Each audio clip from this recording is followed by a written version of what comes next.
life before was very, very comfortable.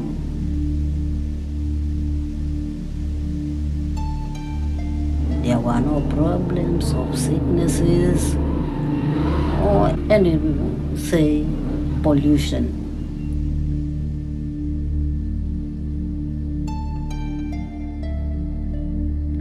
Then after the factory, we started noticing some changes.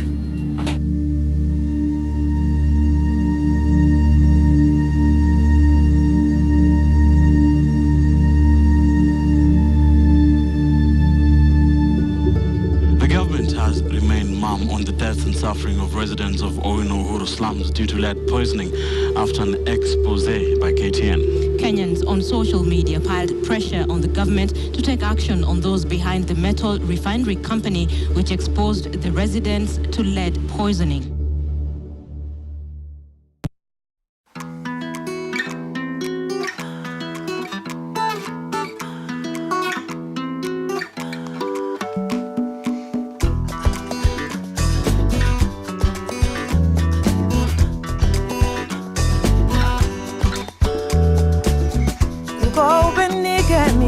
Conto vengonia nyege uko bendike mi mane conto vengonia nyege kone dume bura ma infine ko jala kone dume solo infine ko jala kone dume ala ma infine ko jala uko beke di visa uko beke di visa uko beke di visa uko beke di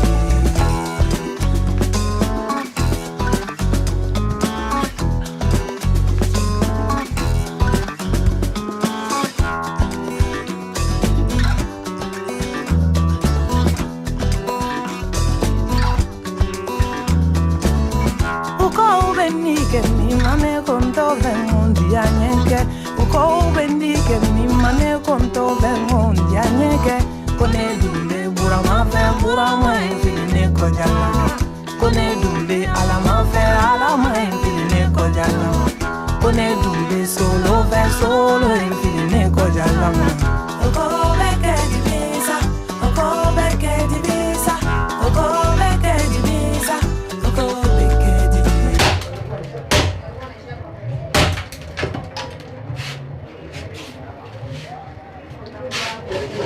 Mbona nini ba?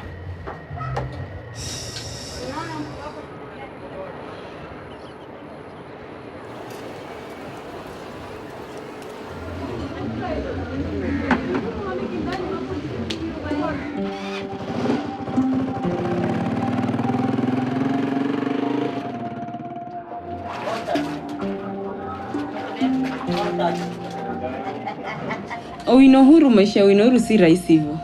Ni magumu. Hasa ukiangalia kama upande wa maji ni shida. Si ati kuko clean hivyo. Ni ile tu, tuseme ni kama ni slum. Maisha ya slums yanakuanga magumu. Tuseme ni kama hivyo sasa.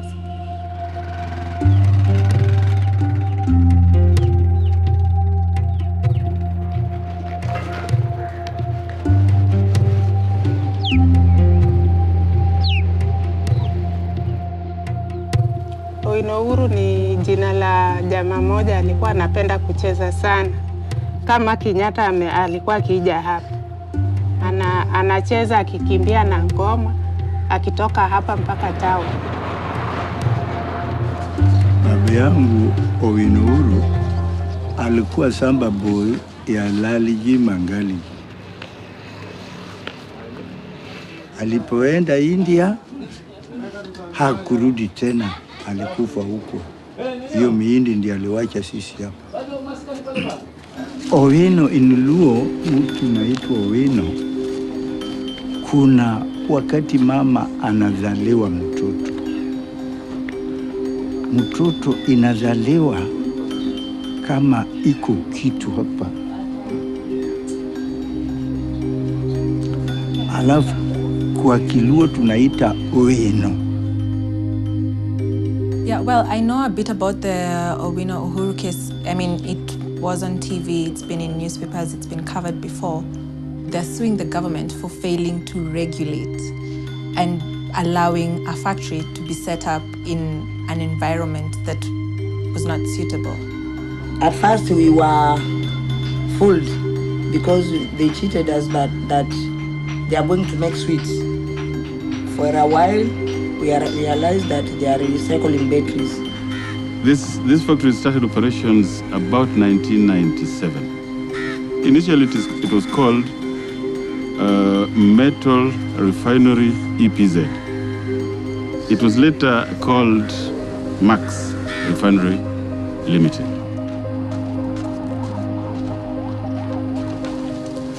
There was a gazette notice that was issued by then Minister of Industrialization that exempted all EPZ factories from inspections. And this brought a lot of problems in ensuring that all the factories that were working within the EPZ areas were actually followed the law. We have the Environmental Coordination Act, which ideally is supposed to regulate and to ensure that developments on land do not affect the environment and do not affect the people that live in those particular areas.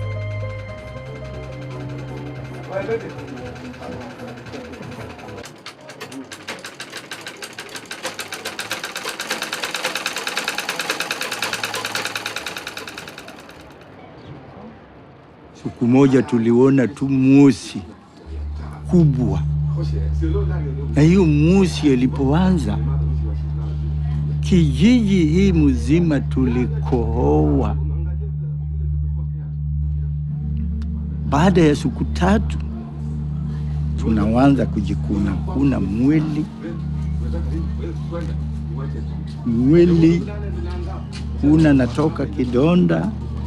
Tulijua kulikuwako kuna moshi inatoka huko kwa wingi, lakini hatukujua kama inaweza ikadhuru sisi hata ikadhuru watoto. Lakini usiku ukilala hata mchana ilikuwa yani hata uwezi ukifuta, saa zingine unajikuta umelala na unakohoa. Ilikuwa ukitembea usiku hata pumzi huwezi kuvuta, kulala kwa nyumba hatuwezi kulala. Ndio walikuwa wanafungulia ile timu na ile ndefu ile unaona pale. Ilikuwa inafunguliwa mchana, wanafungulia zile dogo. Lakini ile usiku walikuwa wanafungulia ile ndefu ambayo ulikuwa ukitoka kazini. Ukitoka kazini nakuta huko juu kote kumplaka. Sasa hizi ndio tulikuwa tunaona vizuri kwa sababu tunatoka kazi usiku. That smoke was affecting people, starting coughing. When people complaining about coughing, diseases started, like chest, people having miscarriages, a lot of problem after that smoke. Even if you go around, you find all iron sheets are completely rot because of the particles which are falling on top of them which were falling on them from the factory smoke, the pollution.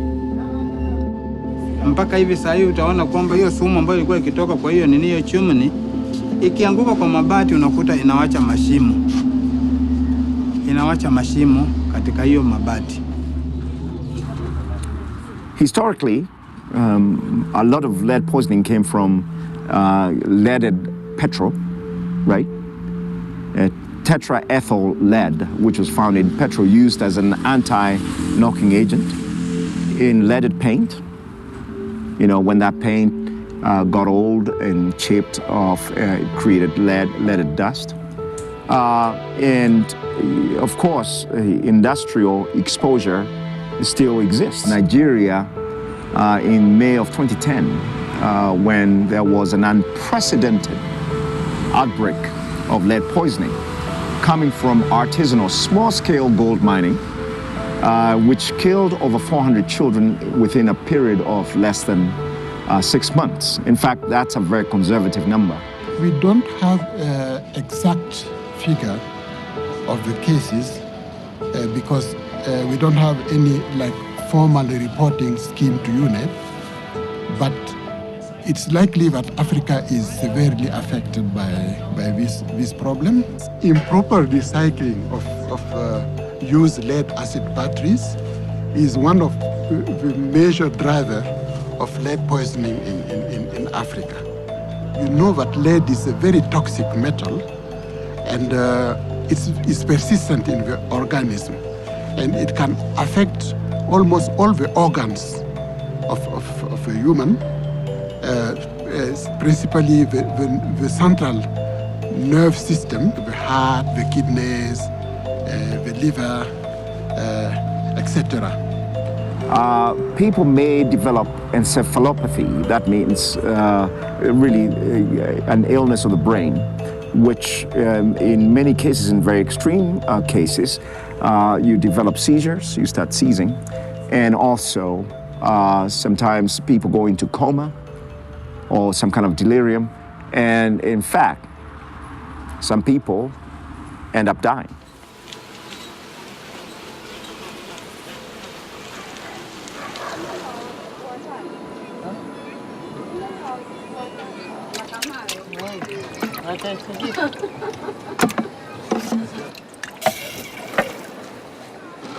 Mtoto wangu nilimzaa tarehe 3 mwezi wa 6 2012.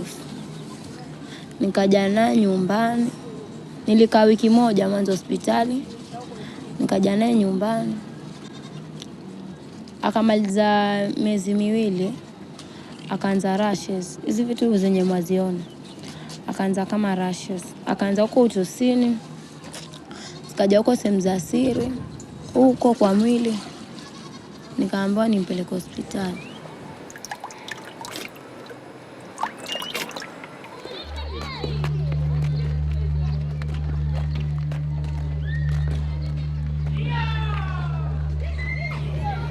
Mimi nilikuwa ninafanya kwa factory kama machine operator. Sasa nilikuwa naitwa huko kwenye mwenye nimemwachia. Mtoto ameanguka. Na nikiwacha yeye, nikitoka nimemwacha amekunywa uji, yuko sawa. Tu after kama nimeenda nasikia ameanguka, amezirai. Nikifika namchukua naenda hospitali. Kufika hospitali anapimwa malaria, hakuna. Kelvin Musyoka alizaliwa mwaka 2006 akiwa mtoto mwenye afya nzuri. Kelvin Musyoka alifika mwaka wa 2008 mwezi wa 3 tarehe 24. Akaanza kuokoa. Nikaona mtoto dalili yake si nzuri, anaharisha, anakohoa. These legs are swollen. The doctor said it's because of the lead. Hey, one of my kidney is worn out. Kwisha, imeharibika, imeoza. Dawa hii mwili ilikuwa ameanza karibika na kuwa nyeusi. Na roho kwenda mbio, kulala silali, nini kuumwa kila pahali. Viungo yote. Nina kama kiamka siku hizi asubuhi nasikia mwili umechoka. Saa zingine nasikia baridi. Alafu by time mimi nilikaa na kitu kimetoka tu kwa shingo kufura mara moja na sikuwa nayo. After nilizaa mtoto wangu wa kwanza. Kenya naogopa saa hii, unajua saa Kenya naogopa mimi watoto wangu naweza wacha wakiwa wadogo. Saa hii siwezi fikiria kuzaa tena kwa sababu mimi ni mgonjwa na watoto wangu bado ni wadogo. Sasa siwezi, kama mtu anaweza kuwa hapo nje anisaidie nirudi kama penye nilikuwa, ili watoto wangu nifanye kazi zangu kama kitambo.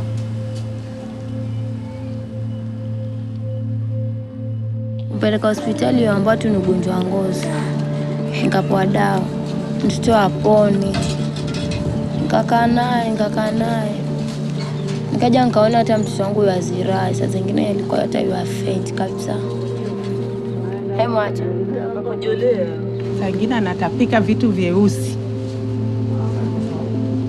Akitapita hizo vitu vyeusi ndio naona kama hiyo moshi ambayo inatoka hapo. Nikaacha hapa, nikaongea na mama, nikamlilia, akanichukulia Kelvin. Kulingana Kelvin alikuwa mdhaifu. Kelvin sikuwa sasa vile ninaweza kumulisha, kumtunza maisha yake, na vile ule mchanga wa Uhuru ilipokuwa ina sumu katika mchanga, nikaona wacha nichukue Kelvin nimweke kando, niangalie kama anaweza kupatilika. Children discover the world through this hand-to-mouth activity. Around the world, children eat dirt. We know that. In Spain, in the US, in China, children eat dust. And in cases of chronic exposure, lead is absorbed, of course, and is in the bloodstream, and then is also deposited in bones. And then that lead probably will stay in those bones for over 30 years, right? And it's released slowly and continues to poison an individual. What are the cures for this? There's no cure for lead poisoning.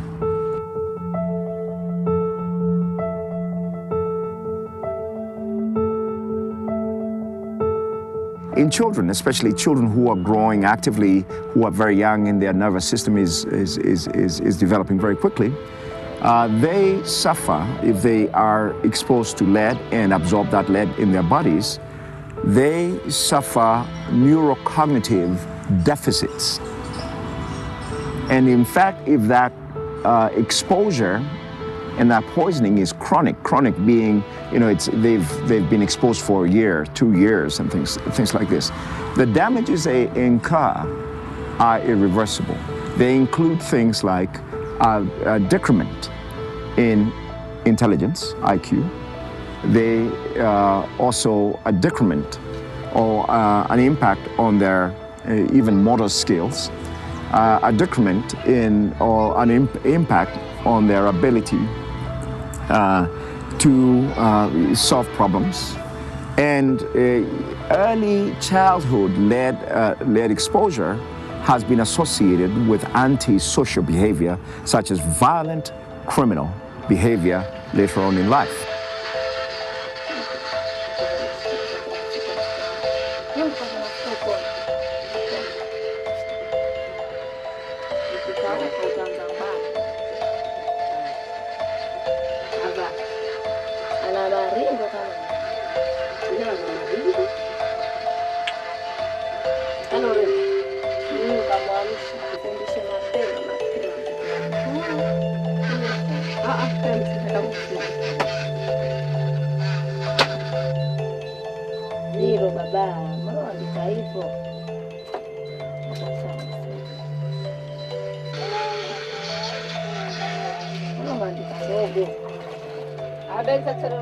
Leo mmesoma nini?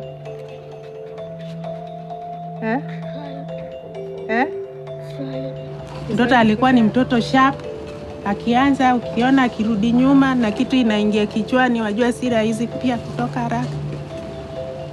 Inataka matibabu ya haraka.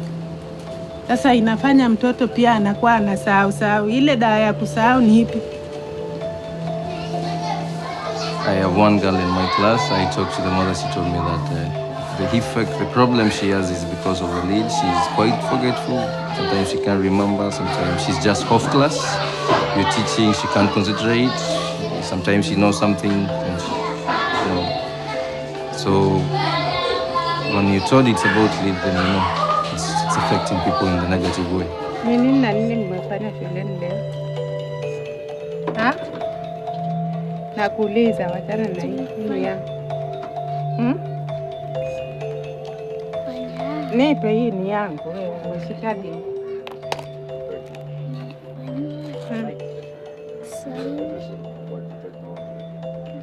Kiswahili na nini?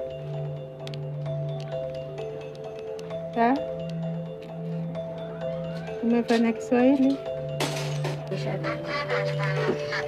Aisha huko. Hapa. Ukishuka mkono kwa baba. Toka.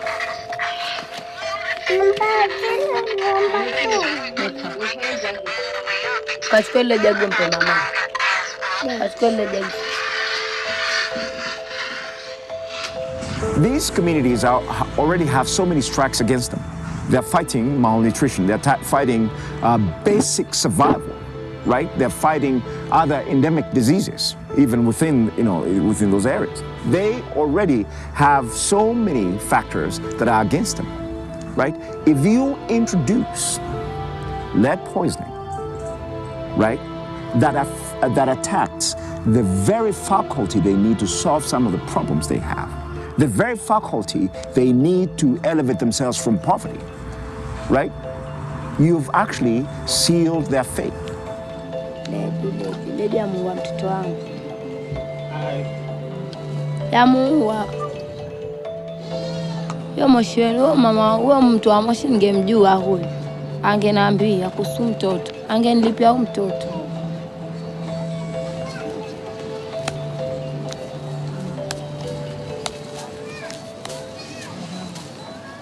Yo witi. Yo ito owiti. Masikia?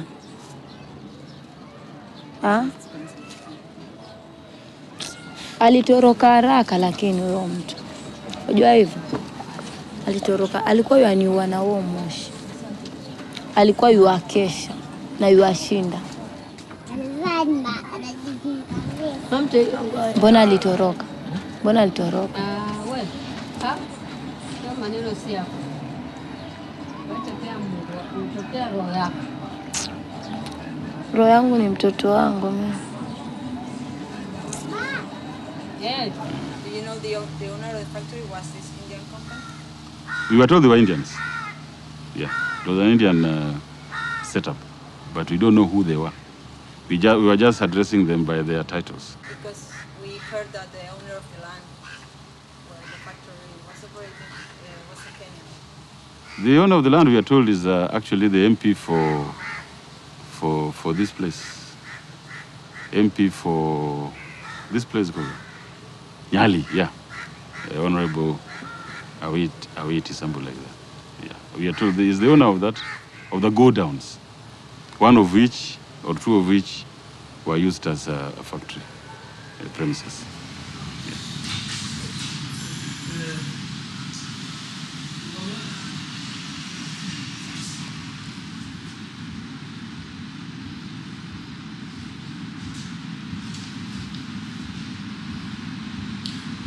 Today I'm in the office of the Honorable Member of Nyali constituency.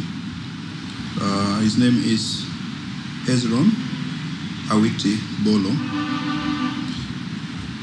This gentleman is a young MP, Member of Parliament, first term in the 10th House, and with a lot of idea on business and politics. There are people who believe that Africa is a place which is insecure. It's riddled with disease and poverty. That the infrastructure does not work. The rail system, the road system. Are we seeing a trend where many people are beginning to look at Africa differently? That Africa actually is the place to be if you want to make some money?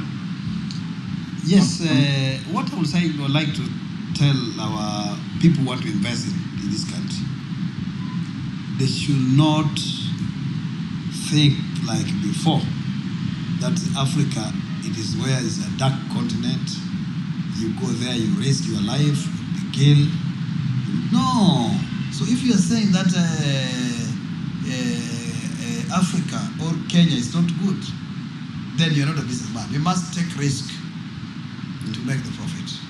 Karibu kwa taarifa kamili. Mbunge wa Nyali katika kaunti ya Mombasa, Hezron Awiti Bolo, amejitokeza kujitetea baada ya kuhusishwa na kiwanda kilichochafua mazingira na kutoa sumu aina ya lead kwa lugha ya Kiingereza, ambayo imedaiwa kuwaua wakazi wengi katika mtaa wa Owino, Uhuru, mjini Mombasa. If you build houses or premises there are many.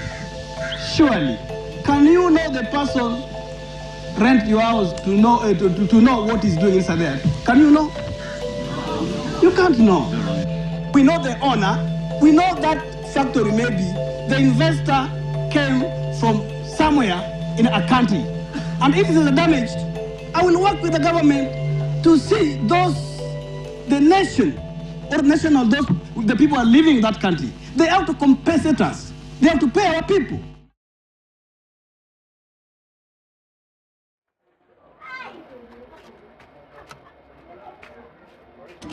When I start working in a factory of Uhuru, I start working at 2007, December.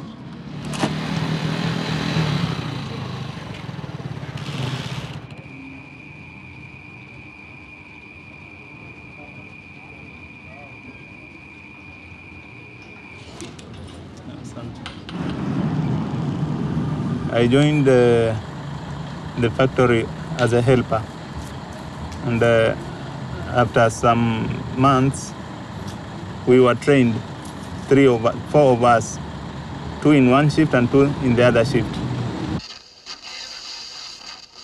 The job was exactly what I was doing in the factory, as putting the top of the battery, to remove it, and then to take the cells. Somebody come to take the cells and put it in the boiler. Yes. I became a machine operator, furnace operator that is. I was trained how to operate the furnace, check time, because it goes by a time. Once you charge or you fill the rotary, it takes 2 to 3 hours, then you offload. It will be totally smelted. After taking cells, there is something coming in the hands.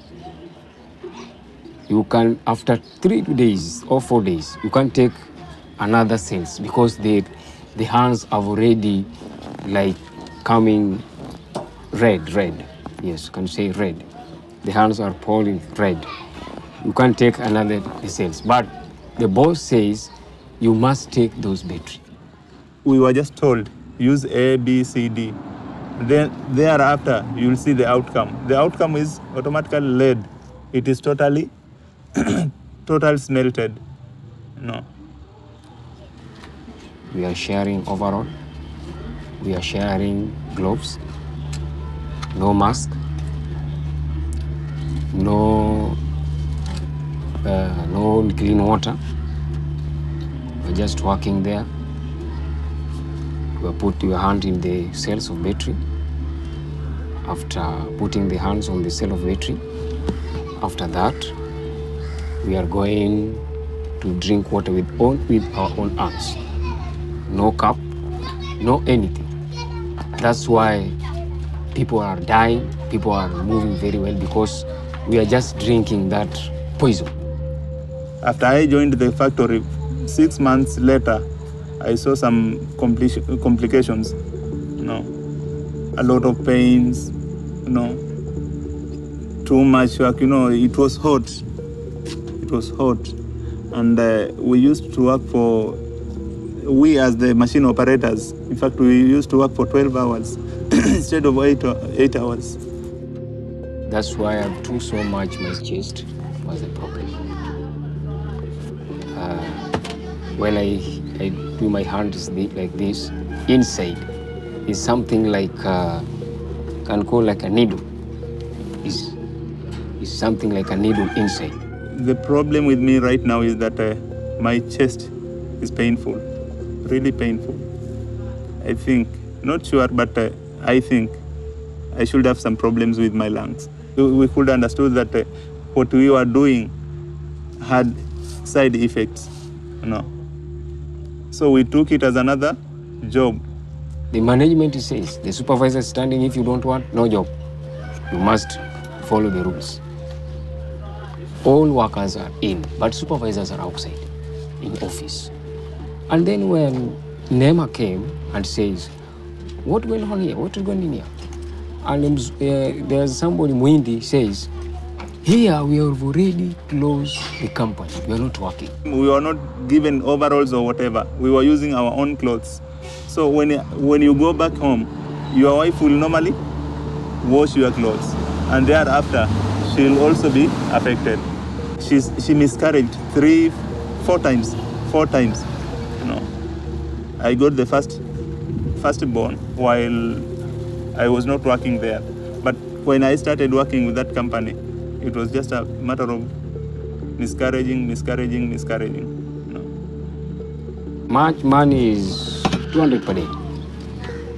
If you start from morning to evening, we give you 200. Maybe small milk, 15 shillings. Oh, baby. The boss is coming. Yes, I will meet him, but not work about the workers. He's talking about, yes, today, boys, stop the job. I want to talk to you. Talk to us. Last month, you are working with me, but I appreciate because I've get 80 million. You see, it's come to proud for us. I've get 80 million. Good boy, good boys. Continue working like that. And we are coughing. Boss, we are, don't talk about coughing. I'm talking about 80 million. Boss, we have somebody die.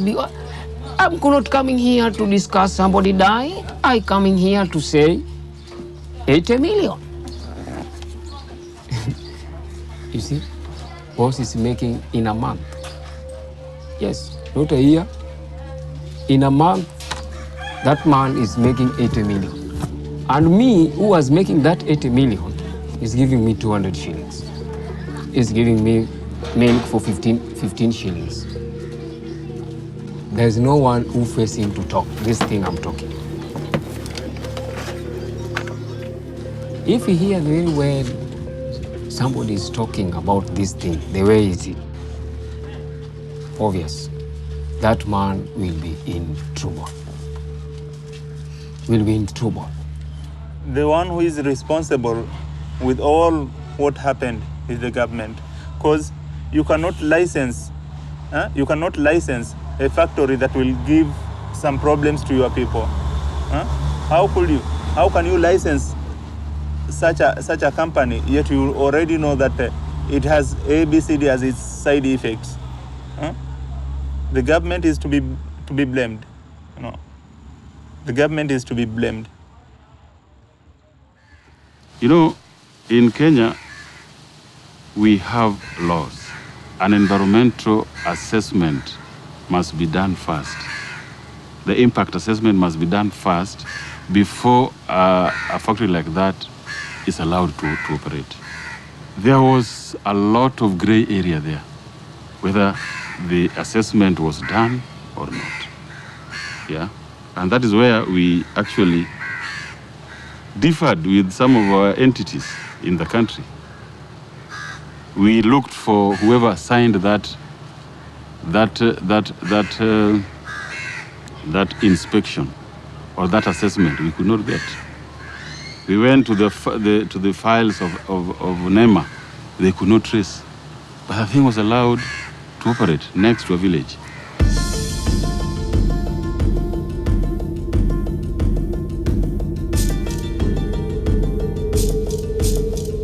The wall that is separating the factory and the village is just a thin wall.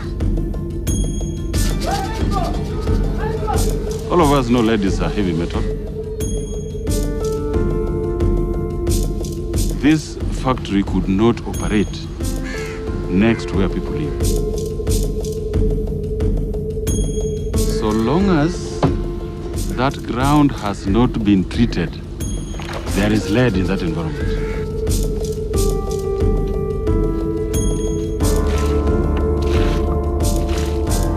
Somebody must have slept on the job.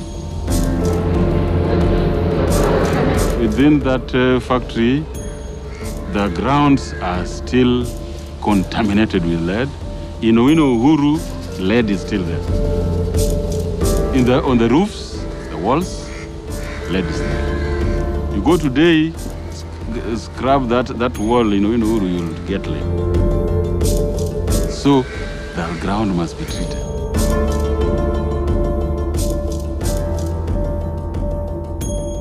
So it is, to answer your question, it was legal to allow that factory to operate there. Here was avocado plant. I planted 2 trees here for shades, also get dried. And why did they die? Because the soil has lead. Do you want to stay in Owino? Me, yes. Why not? Why? Because this is the place where I grew since I was born, and I've given birth to my daughters, my sons here. Where am I going to go? Why don't you leave Owino? Who? You. Want to leave? Yeah. Where? Tell me. I want to leave. I want to stay or to leave. You tell me. No, I want to. I'm here to stay. I am here to stay, and I cannot go anywhere apart from here in Uhuru. Yeah. Since we were here long back before them, I don't think it's possible for them to come and remove us just like that. Like myself, if they move me, where do I go now? I feel this is our home. It means that is where you are permanently until death. Watu wameshakuja nyingi kwa hiyo njia. Wengine wanakuja anasema nalipa kila nyumba shilingi 400, bomoa nyumba uende ofisi uchukue pesa. Tulikataa.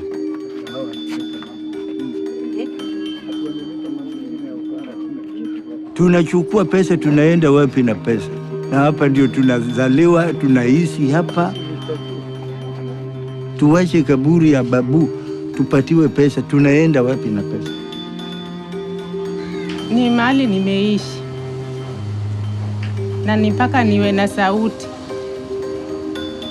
nikiumia na kitu kama hiyo, mpaka niwe na sauti nikiumia na kitu kama hiyo. Sasa mimi nataka remediation ifanyike. Hii kuondolewa mchanga iondolewe. Mchanga usafishwe, watu warudi katika mazingira sawa. Wale ambao walikuwa wamepoteza kama nyumba zao kama vile hivi na ni maskini, watengezewe hizo nyumba. Nasikia? Alafu hiyo peke yake itakuwa ni pongezi. Alafu mtu mgonjwa ambaye amepatikana ni mgonjwa apewe dawa za kutibiwa, arudi to normal. Hiyo tu. You know, this is Kenya, and every country it has its own rules. Yeah. They keep on promising, and they do nothing. How does corruption affect this kind of cases? Well, corruption affects all kinds of cases here in Kenya.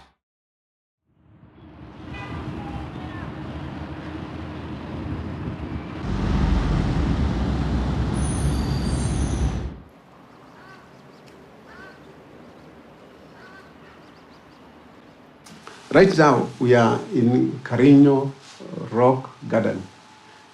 Cariño is a Spanish word which means law of love. In Kiswahili, sheria ya upendo. I am one in diversity with the flora and fauna. And you say even the fauna and the flora has its own voice. How do I bring that voice out?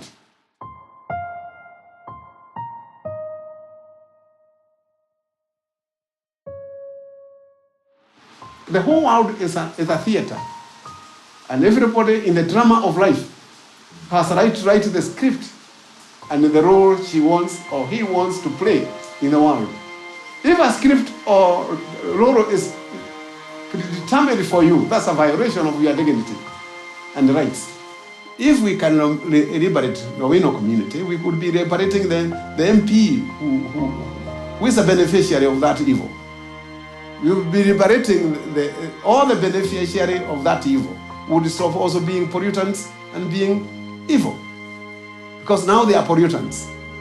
We are looking at pollution and pollutants as the chemical itself. But the pollutant, real pollutant, is the person who benefits. And the company that benefits. That's the real pollutant. Well, Kenya has a serious problem of corruption.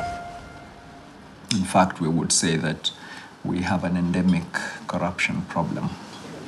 What this means is that if you are going about your life seeking services or interacting with public institutions, you are likely to encounter corruption in one form or the other. The most common form, of course, for many citizens who interact with public institutions seeking services is bribery. But further up in the ranks of government bureaucracy, you have grand corruption. And this is largely perpetuated by people who are in positions of authority, political and civil service. And obviously they do not do this on their own.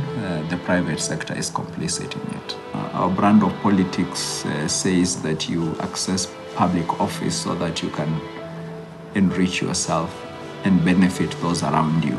So when you compound the fact that you have a brand of politics that cannibalizes public resources and institutions and a political framework that is not geared towards accountability, then these issues thrive.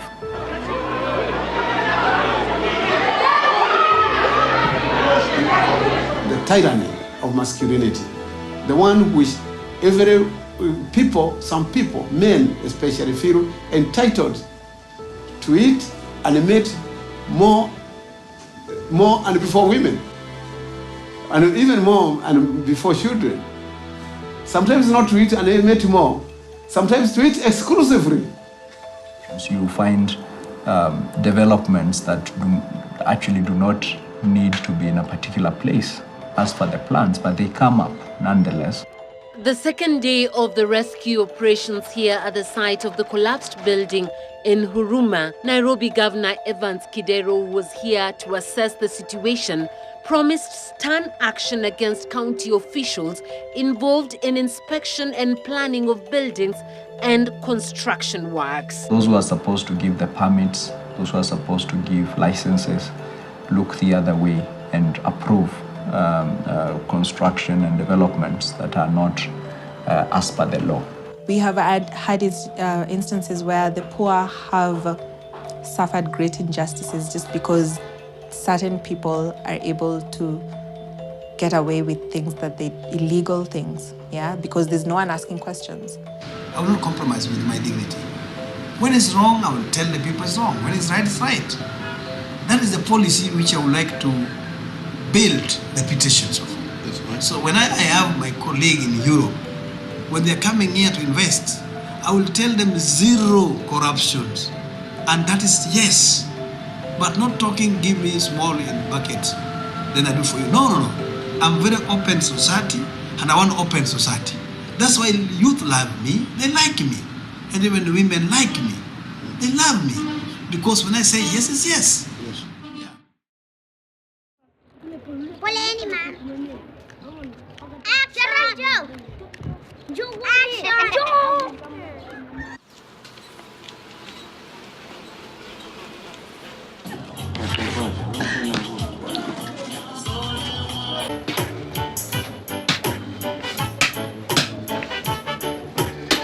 As you know, there were some people in the community who were tested at our laboratory. We tested 55 whom we were directed to collect the samples from. And out of the 55, 11 had what we call levels compatible with poisoning. In other words, they were heavily exposed and they were poisoned, what we call toxicity.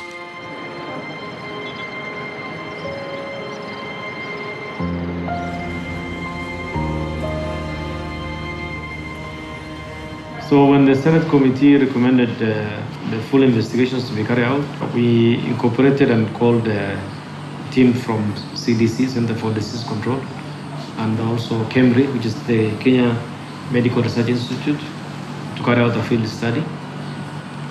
and also to see the long-term measures that can be taken to mitigate the situation. The best approach is to hold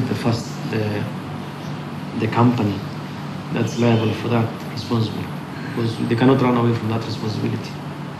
Because it's an international principle where the polluter pays for whatever damage he has caused to the environment. So they'll be responsible, and the government is also responsible in terms of now undertaking whatever resources that we will need in terms of making sure that the area will be able to be habitable in future. From the time that the issue of Uhuru came to our attention, we have actually been monitoring and following up the patients. We cannot tell whatever could have happened before. They could have claimed that there were deaths, but if you tell me that somebody had died because of this, as a medical doctor, unless I can actually confirm that the death was as a result of this, I might not be able to tell. If the patients have high lead levels, we are supposed to do chelation, but we have been unable to do lead levels because of some lab difficulties. The problem is the machine which the government has broken down. We took samples and we're still waiting for the results to come. Like the one machine they have is broken. It sounds a little fishy that we don't have the machine. Yeah. Okay. It's a wake-up call because you're supposed to be ready. Because everybody is exposed to lead, so you're supposed to be ready. You're supposed to have to be able to measure blood lead levels. It's been 6 or 7 years now that this case has been happening, correct? So, can you explain why is it taking so long?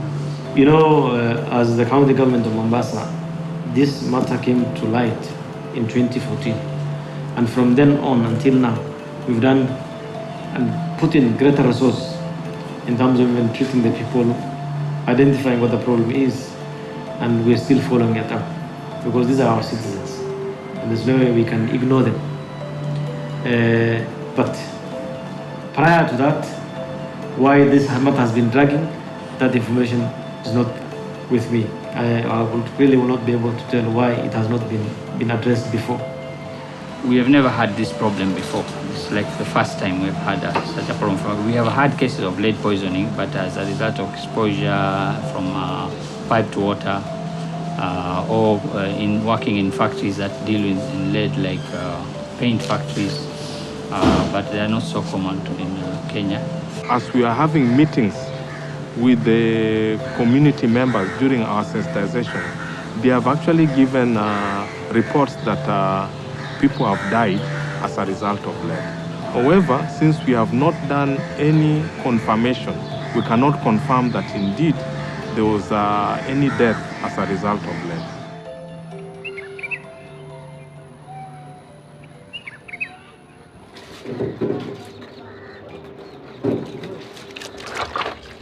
Wakati nikihamia hapa Uhuru, si kujua mazingira iko vipi.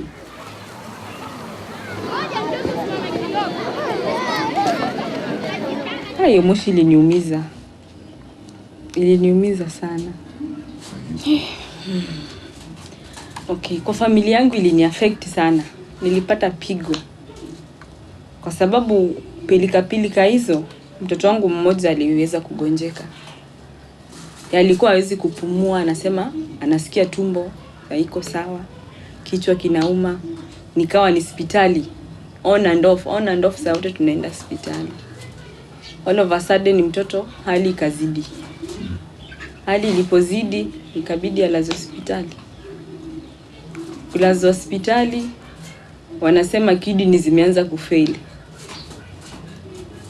Matibabu kwa hospitali hali ikawa inazidi.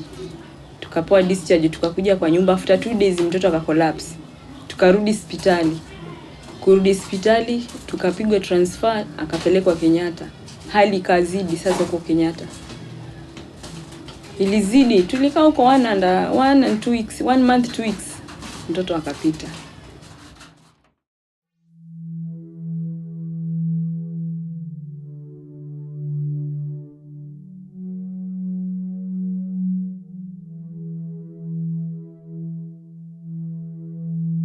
Kelvin alikuwa kijana mwenye alikuwa ambitious.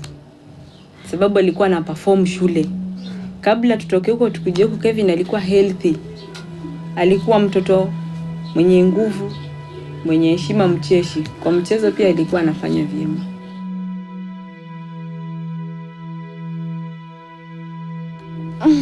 Wakati huo Kevin alikuwa anateseka. Sababu jambo la kwanza alikuwa hali.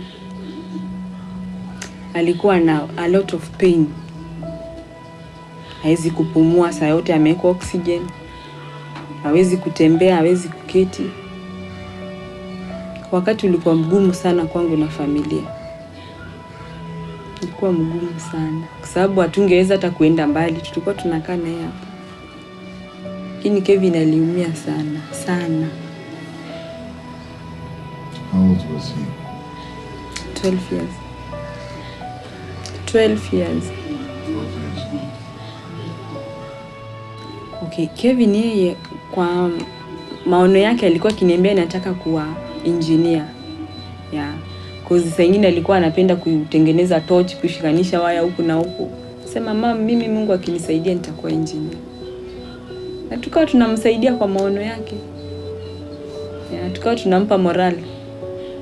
Kiweka bidii kwa masomo, utakuwa engineer kweli. I used to call him Zidane because tulikuwa tunapenda sana kuwatch huyo jamaa akicheza mpira.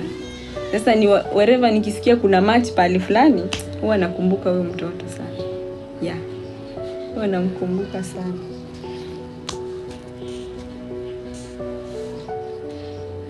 When you trade with the batteries, you are trading with the lives of the people. You know, you are making money out of people's lives. That's a substitute for human being. This is still cannibalism and a human sacrifice. It's still cannibalism to sell batteries from such a factory. It's only that you are selling a substitute to a human being. But the human being is still suffering. Is still dying. I'm never against, a system of world economy, but capitalism will bring us down to our knees. Now, what should we do? The bell has been rung. Can we go back to our old days? No, but we can put in controls. We have power in our hands to change things. We can change them, but how many people will be willing to give up their economic gains for health, for the future?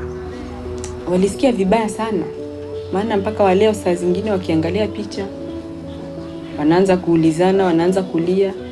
Walifeel vibaya sana. Huwa anauliza tu Kevin atakuja lini.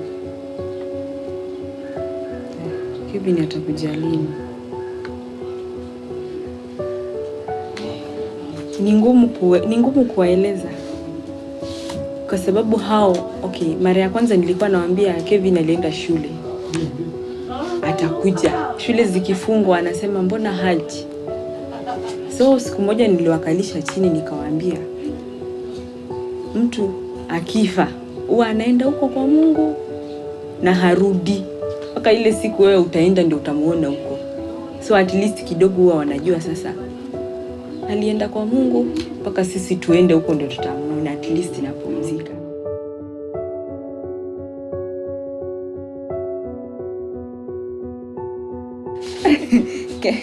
Si nimekwambia Kevin alikuwa anaitwa Zidane. Aliniambia, "Mama, mimi ni Zidane wa pili. Tutapaa ndege nikuletee kikombe cha Zidane." Hiyo ndio ilikuwa joke ya mwisho. Wa pili.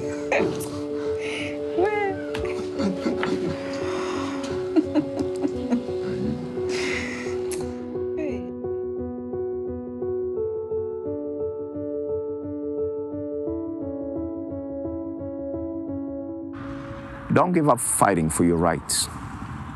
The Constitution of Kenya says clearly that everyone has a right to a clean environment. Sitting there and negotiating with people will yield no results. I'm not an activist, I'm a scientist, but also I'm a realist. They need to be very united and single-voiced in claiming their constitutional right. We elect governments to protect us, not to give us right, but to protect. Not to give us the freedom, but to protect our freedom. Nobody is given freedom. We are born free. Maandamano ya kwanza tuliamka saa 11 alfajiri. Tukachukua huyu mtu hii picha ambayo iko hapa, tukamweka kwa sanduku, tukaenda nalo pale, tukalibwaga hapo mlangoni. Tumefanya huyu mtu kama mtu aliyeshikwa na ugonjwa, hii picha hii. Sasa polisi wakija walikuta sisi tunasumbuana na mzee wa mtaa, lakini walipokuja wakasimama wakatuongeleza, wakatuambia watafuatilia hii kitu waone kuna shida gani. Tukangoja mpaka mwaka ukaisha, ndio 2011 tukapanga kuenda kuwakumbusha tena. Hiyo second demonstration, waaskari walikuja, walisingira hiyo mtaa kuanzia barabarani mpaka kuingilia. Polisi wakawa wanaingia mpaka huku vichochoroni kuangalia kuna nini, maana maambiwa huko kampuni inachoma, lakini sisi tulikuwa hatutaki atuchome kampuni. Walishikwa sababu walisema tu walikuwa wanataka kwenda kuchoma kampuni, na sisi tulikuwa tunaandamana kwa sababu tunaumia, tunataka wafunge hiyo kampuni. Ndio wakatuzingira, wakatuketisha chini, ndio wakatupeleka polisi. Niliwafuata mpaka polisi, nikawaambia hata mimi niingie, sababu mimi ndio hao watu kushikwa, mimi ndio nilisababisha, sababu nilikuwa na ukweli mkononi. Mimi nalaumu serikali, sababu kama serikali ingeingilia katikati hatungeumia. So for the first time we demonstrated and it failed. People were beaten up, people were being caught. The second time same. And finally the third day, charge, it succeeded.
When something happens in the family, it affects the mom first, because she's the one who is trying to check everybody's welfare.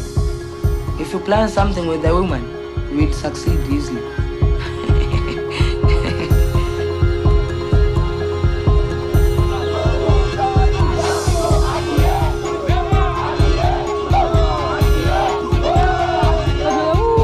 Haki yetu, watoto wetu, Kachembe, watoto wetu.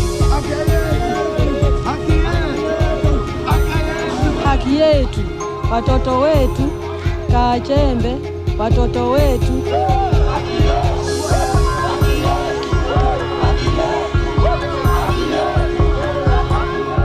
The women have a right to protect themselves. You use the word protest. Protesting, yes. But what is the purpose of protesting? Is to protect. The purpose of protesting is to protect. Protest to protect.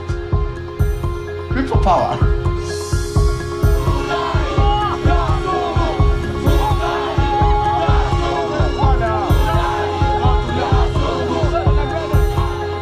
Poverty creates wealth for the wealthy. So poverty can revolt against wealth. The slaves create masters, and the oppressed create the oppressors, because without the oppressors, There are no oppressed. There's no oppressed if there are no oppressors.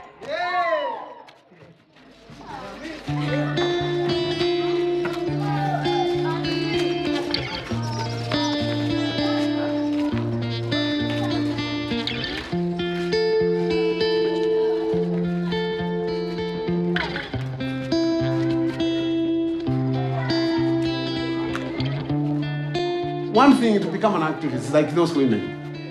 You must be pushed against the wall.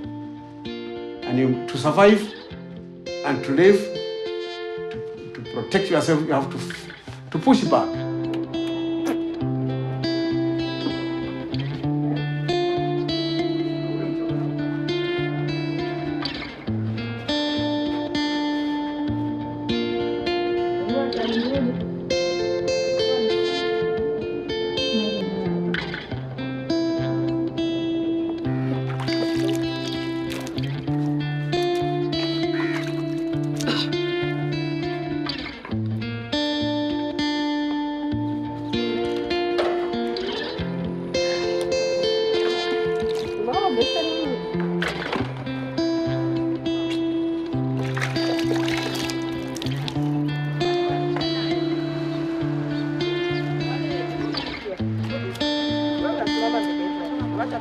Today we came to court to file a constitutional petition to challenge some of the environmental pollution that has taken place at Owino Uhuru community, Owino Uhuru residence in Mikindani within Mombasa County.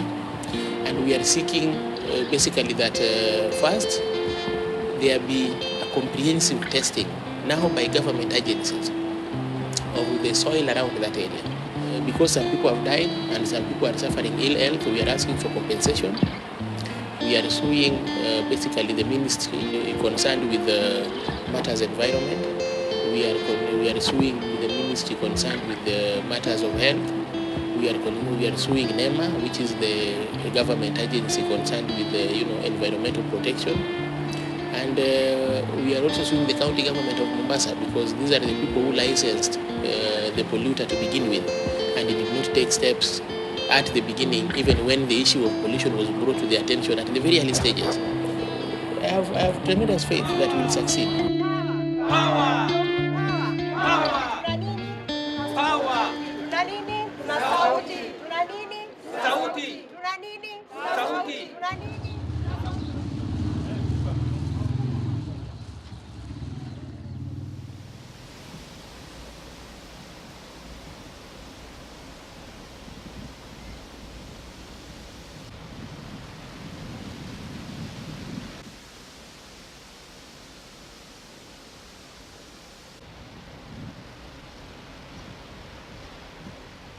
I think the government is aware of what? Of the side effects of those metal refinery batteries to be reconciled somewhere, and they should have prevented it. Why did they give the permit? Because those people who are working on a permit, they can't work without what? Permit, to permit them to work on that. Somebody who signed that should be questioned. Where it was, where it was working, where the refinery was working, metal refinery was working, is somebody who is understandable and is somebody learned, should have thought of that. But because of selfishness, somebody allowed it. Why, I don't know. Who permitted it, I don't know. On what grounds, I won't say. If you know this thing is dangerous to the human beings, why should you allow it? You could have questioned yourself. If it were you, what could you have done? There was something going on, I won't say what. Might be political, might be corruption, might be selfishness of some sort. And reason, there was a reason behind it, I won't say what is it. Somebody knows it better somewhere, but not me to say, because I don't know. Everybody who has been affected is angry. Yes. Not only me alone, but everybody, whoever has been afflicted by this lead, is angry. Yes. Are you still angry? Even we yourselves are not safe because we are, we are still within the Nilitoa watu tukaandamana paka kwa hiyo mlango ya factory, tukafungia hiyo miindi, tukafunga hiyo gate paka serikali ndio ilikuja. Sababu ya sisi kukuna wanawake natoa mimba, mwili yote tunakooa, tulifunga hiyo mlango sisi watu wa Uhuru. Hiyo miindi hapana fungua hiyo factory paka serikali ndio ilikuja kufungulia. Hiyo factory imedhuru sisi kabisa, kutoka mosi hiyo nafunguka. Sasa tumepata nafuu kidogo. Tuko na makodonda ya mwili inajikuna paka ndani na kooa jasi yote kwa mwili yote na kwa mnyonge kitu na dunga kama sindani. Hiyo ugonjwa ililetwa na hiyo factory.